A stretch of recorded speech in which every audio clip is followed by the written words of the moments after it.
Okay, they claim to be all about girl power, right? Girls tough, they can do anything. So why wouldn't we have a once-in-a-generation talent like basketball star Caitlin Clark? Do the sports media hate her so much? I'll tell you why, because for them, just as with the political media, ideology always trumps talent. Take, for instance, the latest drivel from USA Today's sports columnist Nancy Armour, who not only accuses Clark of flopping on the court, but also smears her fans, writing that it seems there's a white nationalist faction to Clark's fandom that is deeply, deeply problematic, two deeplys, noting it's especially offensive since the league is made up predominantly of black women, many of them queer. Now, it seems that Armour believes that Clark should just shut up and play, because complaints to the refs merely instigate those racists who see her as a white woman in need of saving and then take matters into their own hands. Hey, that's a nice way to promote the league, right? Call fans racist? Nice. But the worst airball of them all is when Armour tries to tie Clark's behavior to the lynching of civil rights hero Emmett Till, noting the irony that the WNBA's All-Star game this weekend is taking place in Chicago, where Till was slain. Well, after receiving some pretty predictable blowback online, Armour posted a non-apology apology regarding her reference to Till, claiming it inartful, but then stood her ground on the piece overall, that perceived threats to white women are being weaponized against African Americans. So I'm waiting for her to call the flagrant fouls against Clark just, reparations, that young women need reparations, and it's in the form of fouls. I don't know. Here with insight is Clay Travis, founder of Outkick, host of the Clay, Travis, and Buck Sexton show. Clay, why do so many in the sports media hate Caitlin Clark and, of course, the point that was seen around the world, Sophie Alexander? So many things here. I would start with this. Cunningham. As far left-wing as the average political journalist is, the average sports media journalist is further left-wing than that. The sports media is more biased to the far left than the political media is.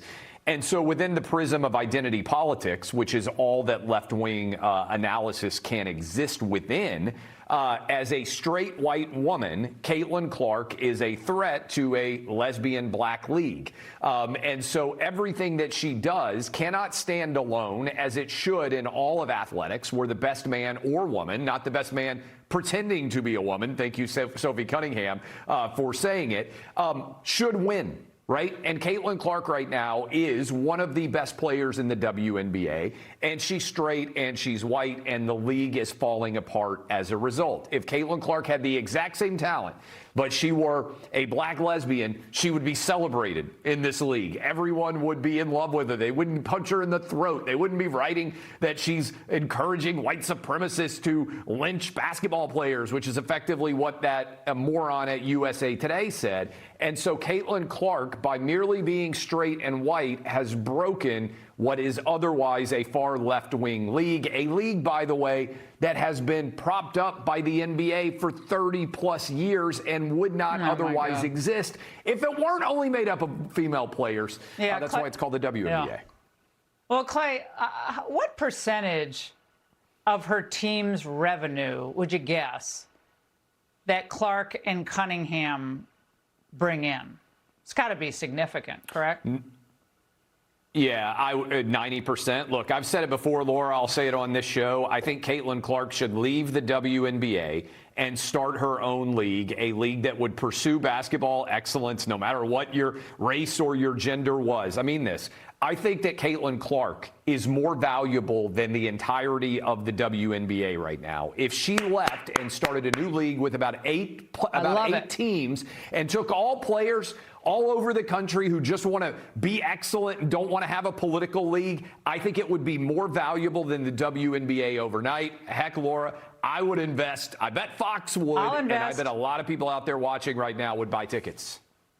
Oh, I'd totally invest. And I think a lot of African-American players would join that league because they want to play with the best of the best. And there are all these, right? And the malcontents out there, the racial arsonists who want to burn it all down, Yeah. they're going to be left behind. I want to bring up what Sophie Cunningham risked by speaking truth to power on the trans issue. Let's watch what she said. I said what I said. I think it's kind of common sense. And I think I'll always believe in that. I think it's really important to protect children, and that's little girls who are also involved in that category. And so I stand on what I said, and I always believe that.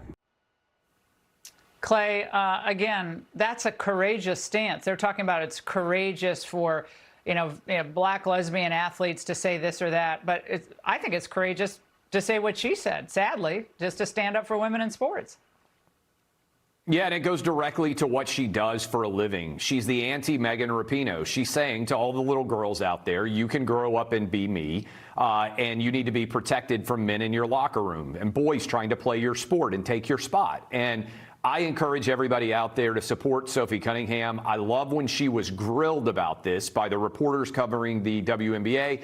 She said, I said what I said. That was the first quote that she gave when they asked her whether she was going to stand behind it. And look, this is basic common sense. And this is important, Laura. She's speaking for the 80 or 90%, maybe even higher than that, of sports fans who believe the best man or the best woman should win, not the best man pretending to be a woman. The sports media is trying to pretend she's controversial. Oh, yeah. The reality is she's just sharing basic common sense that almost every sports fan agrees with.